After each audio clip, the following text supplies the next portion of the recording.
What's up guys, it's Beast Cubing and this is 5 cross tips to help you with your Rubik's Cube solve. So if you use CFOP or beginner method, this will be a helpful video for you. It's for solving the cross. Most people solve it on the white if they're a beginner. So I'll just be using the white side as an example. How to solve the white cross, easier. This is not really a tutorial. I will not be showing everything. It's just 5 tips or things that you should probably learn. So this will probably come out on Tuesday, and I will have a 5 tips for F2L on Thursday on my YouTube, and on Friday I will have a 5 tips for last layer on my Instagram. So subscribe to my YouTube if you don't want to miss the F2L, and follow my Instagram if you don't want to miss the last layer tips. So first off, the first tip, if you're still solving using the daisy method where you make the daisy like this, then first you really need to learn how to solve the white cross either on the top or the bottom. If you're going straight from making the daisy, I would do it on the top because it's a little bit easier. And it's really not that hard at all. All you really have to do is instead of bringing the white pieces up to the top, with yellow on the top, you have white on the top, and you bring them up the same way, but make sure they're already connected. So with this one, I would go like this. This one, I would go like this. And then this one, I would match it up first, and then. So that's if you use the daisy method. That's the first tip. Now we'll get into the second tip. Now, if you already solve the white cross on the top, you should learn how to solve it on the bottom for a couple reasons. It's actually faster. You would think that it's slower, but it is actually faster, and you can move straight into the first 2 layers as soon as you're done. So that's how I solve the white cross. I'll just do one example of what I would normally do. And then that solves it a lot faster, and then I'm already right here ready to do F2L, so boom, I can just move straight into F2L. So it's a lot faster. So yeah, that's tip number 2, to solve it on the bottom. Once again, it's like super easy, and it just takes time. That's all it is. It's not like learning algorithms or anything like that. It just takes time learning different situations and stuff.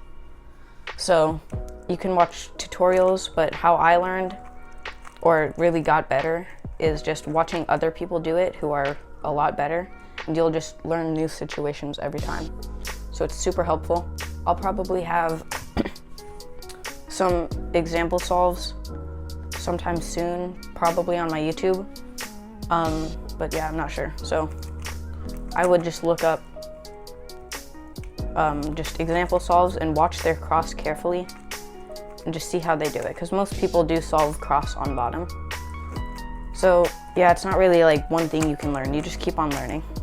Everyone's still learning how to get better at cross. It's not like learning algorithms or anything. It's very different. So the third tip is it's more advanced, but let's say I have a cross like this. This actually happens way more than you would think. Not this exact example, but where you would need to use this tip. I use it in like a lot of solves. So let's say I have a cross like this. So first I would look here and I would say, I can move this down here and move it over here, and then this would be solved, but this would be opposite. Most people would think that's a bad thing, but I'm just gonna keep going. So let's say I move this over here like this, and then I'm looking at this, and then I would go like this, move this over here, and then solve those. And most people wouldn't try to do that because they don't know this trick, but after doing that, the cross isn't solved, but all you can do to solve it is just move this up twice like that, and then it's solved. So I don't know if that really made sense at all, but you don't really have to solve the key cross when you're doing the cross. all you have to do is get at least one like layer solved, and then the other, as long as they're opposites, it can still work. So I'll do another example, even though this isn't as good of an example and I would probably do it normally. I'll just do it on this to show you. So green's already set up, so I'll probably have green and blue be solved and orange and red be opposites. So I could go like this, solve that, even though it's opposite, and then I would go like this, and now these are solved, but these are opposites, so I just do this. Now it's solved. You obviously don't want to do this every single solve, because most solves it won't be necessary or helpful at all, but most people don't even know you can do that, and it can help in a lot of different solves. So that one probably didn't make as much sense, but as you get more advanced, it will probably make more sense when to use it and how to use it. And here's one more example. Okay, so these are already opposites, so I'll probably use orange and red as opposites. That means I have to solve blue on blue and green on green. This is really bad cross, actually. So what I would probably do is like this, solve that one, solve that, and then solve this, and then straight into that, and then it's solved. So yeah, the main point of this tip is that you can do that. Most of the time you won't need to, but I probably do it at least once every like 5 solves. So it's really helpful in my opinion. Tip 4 is, this is if you have all of the pieces solved when you're doing the cross. So I'm just gonna solve all the pieces besides one. And then yeah, this actually worked out perfectly, because this happens almost every single cross. This happens all the time. So let's say you're solving the cross, you get 3 cross pieces solved, and then there's one right here that's in between 2 that are already solved. So if it was right here, it'd be different, or here, but like here or here, since it's right here, it's in between. There's a few things you could do here. This one's actually different because you can just go like this and it's solved, but that's not the tip. The tip is, most people go like this to solve it, which is really slow. But what you can do is just move this over until this piece, which is matched up with the green, is right near this one. Swap it out for that one and then move it back, and then it solves it. But you could do that a lot faster by going like this. Or like if you actually used good finger tricks, unlike me, you could do it a lot faster. But yeah, that's tip 4.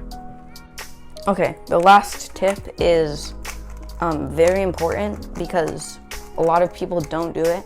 And I'm guessing a lot of people who are watching this do it, but there's still people who don't do it. And this is to look at the cross completely during inspection time and know exactly what you're gonna do for cross. You don't have to look ahead into F2L unless you're really advanced, but you should at least be able to know all 4 cross pieces in inspection. So this is not really something that I can teach you. It's just, you just have to learn by yourself pretty much. I don't know really how to explain it, but you just need to keep practicing it. So for this one, I would look, this is already opposite, and this goes in with my other tip 3. This is actually a really good cross, so I could move this up and then down and then move this, solve these. Orange and red would be opposite, and then solve blue right here, and then do the tip for tip 3. So I'm just gonna do that. Let's see how fast I can do it. Okay.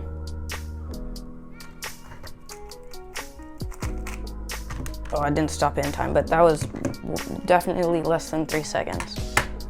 And if I went into it with no inspection and didn't look at any of the cross pieces, I would have been like 5 seconds. So here, I'm gonna do another one, but I'm not gonna look at it at all. Okay, no inspection time at all. I'm gonna go straight into it.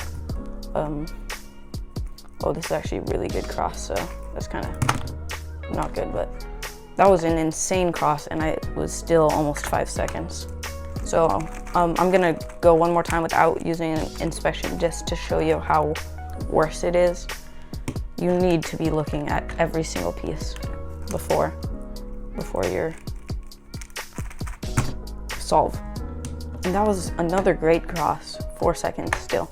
And now I'm gonna do one last one with inspection. I'm gonna kind of show you what I'm looking at. Okay, never mind, that's way too good of a scramble. Okay. So this one, I could move over here, solve this. This is already in its spot. I could do the opposite, because if I go like, yep, okay, I think I know how to solve it now. Wait, yeah, okay. Start the timer. Oh shoot, I kind of turned that the wrong way, but that was probably would have been like 2.5 seconds if I didn't mess up and start it way too late and whatever I did. But a lot faster, like almost twice as fast if you inspect the whole cube during an inspection. Don't just look at one cross piece, try and look at all and try and find out a solution. So yeah, that's it. Make sure to subscribe if you don't want to miss the F2L 5 tips that will be coming out on Thursday.